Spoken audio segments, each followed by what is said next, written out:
Want to run longer, faster and smarter without injuries? Then this video is for you!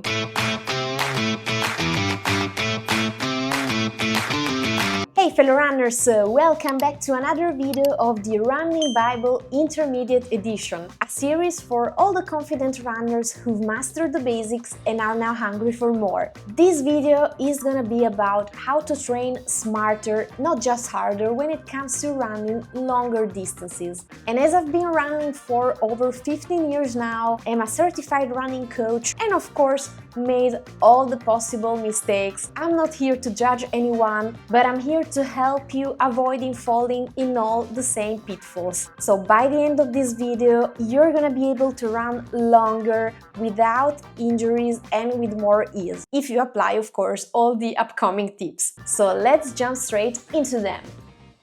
So the first thing you wanna make sure when you wanna increase your mileage is graduality, because increasing mileage too fast is the number one way to get injured. Indeed, a lot of studies show that increasing your mileage over 10 or 15% per week is leading to overuse injuries. This is why we want to make sure to build up safely. So how do we do that? For sure, following the 10% rule is the number one key. So according to this, you should increase your weekly mileage of 10%, week by week indeed. An example of that is if your total kilometers per week is currently 20, then we should aim for 22 the week after. What I also recommend you, if you don't have a running coach, and this is also what I'm doing with my athletes who aim to increase their mileage, is to plan 4 weeks of work and 1 week of deload every time. In this way, our muscles, tendons and ligaments will have proper time to recover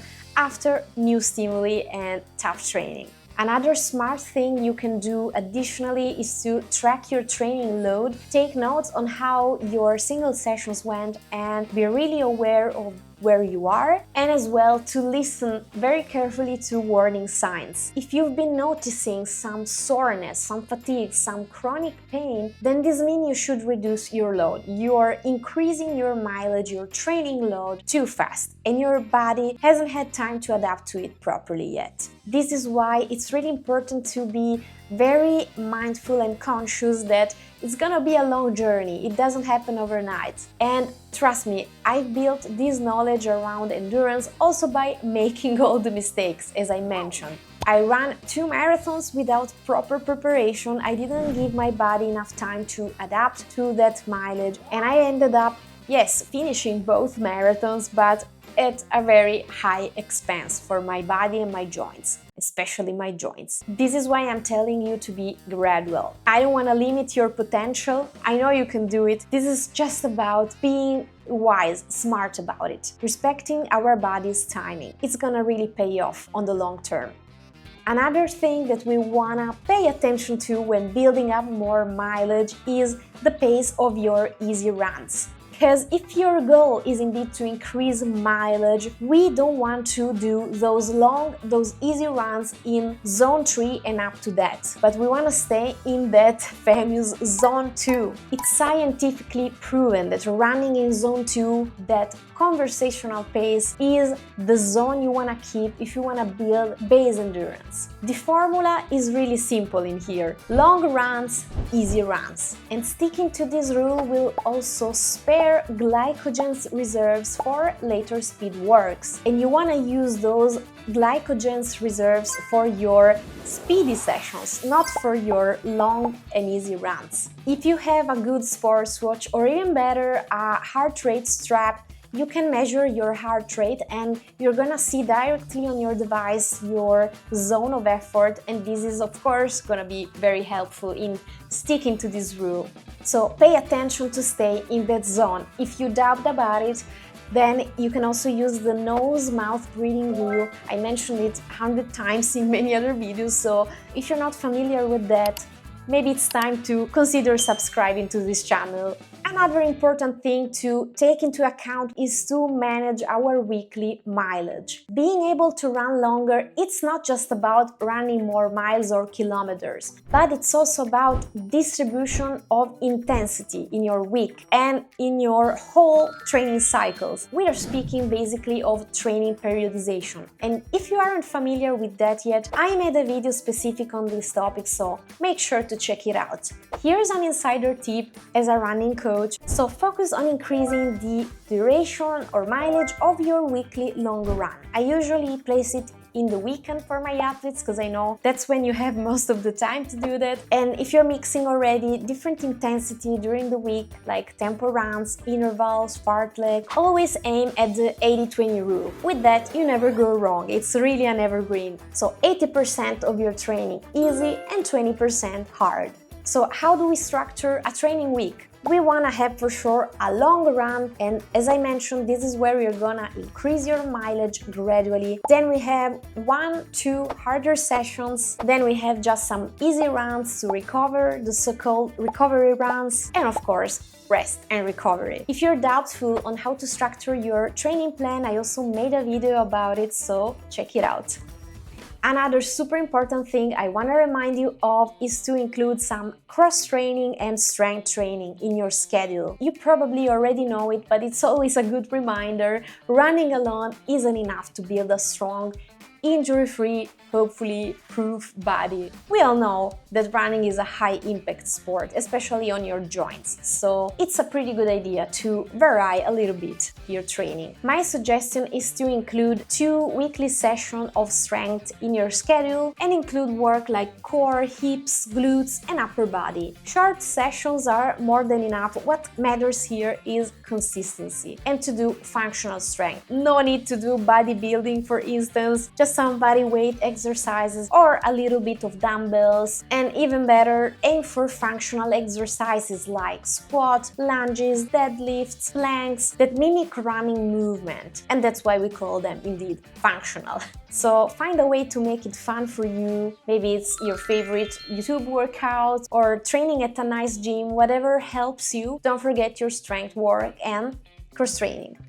Another pillar when it comes to increasing mileage is variety, and in a lot of things. In your shoe rotation, in the surfaces you're running on, and as already mentioned, in your training schedule. So speaking of shoes, you want to make sure to rotate at least 2 pairs and also make sure that they aren't overused. You can track your usage. You can also do it on Strava. There's a function, so take a look at that. And if you don't use Strava or don't want to use this feature, you can just keep track of it on a diary or just write it somewhere. But keep an eye on the mileage. The general rule, what is recommended, is to not run more than 800 to 1000 kilometers in a pair of shoes. This is a good rule of thumb, of course, but the best are always your sensations. When you start to feel that the amortization isn't that good anymore, it's time to have a look at some new pair of running shoes.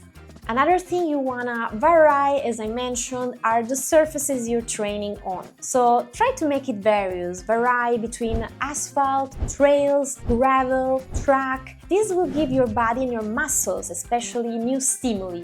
I also mentioned that it's important to have a certain variety in your training schedule. So again, follow the 80-20 rule and make sure to track your progress. You can monitor your pace, distance, recovery, and sorenesses to adapt your load properly.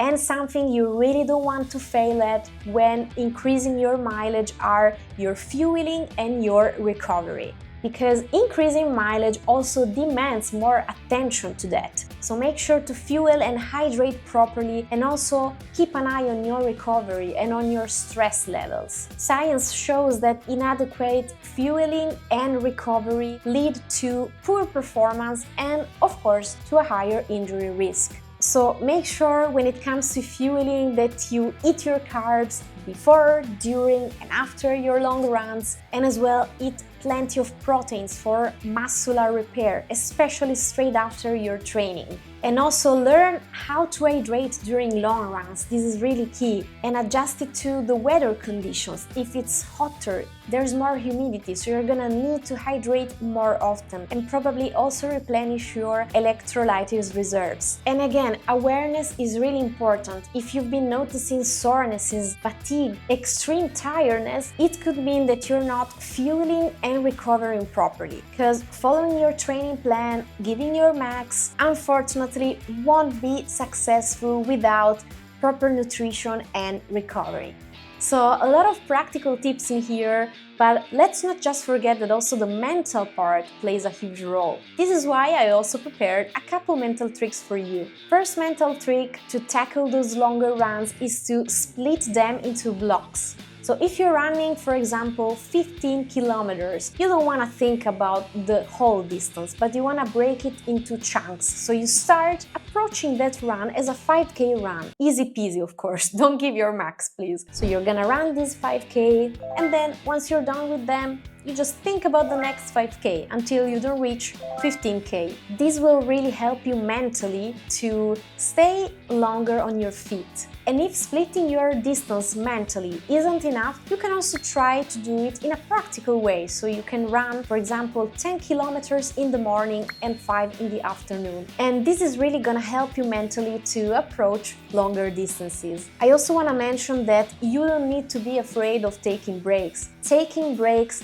doesn't mean sabotaging your long runs. So take as many breaks as you want. If you need to drink some water, stop, maybe enjoying the view, please do it. No one is chasing you. Another mental trick is to focus on time on feet instead of distance. When you're increasing the distance of your long runs week by week, just try to look at the duration of your long run. Of course, you're probably gonna have a target when it comes to the distance of your long run, but when you're doing that, try not to focus too much on the distance, but rather on the duration. In this way, you're gonna notice how much more relaxed you're gonna approach it. Something I wanna add is to not let you fool by social media, because it's really easy to compare yourself and see those from zero to ultramarathoner runners in 1 year. All these things are, of course, motivational, inspirational, but are not realistic if you wanna be a long-lasting runner. Let's think about running longevity when it comes to this topic and be smart about it. So let me know in the comments what you think about this video. If you found it helpful, give it a thumbs up, subscribe, and if you need support in your longer distance journey, I'm here to help you as a certified running coach. Just have a look at my bio and my website, or just drop a comment. I'll be seeing you in the next one. Feel your run!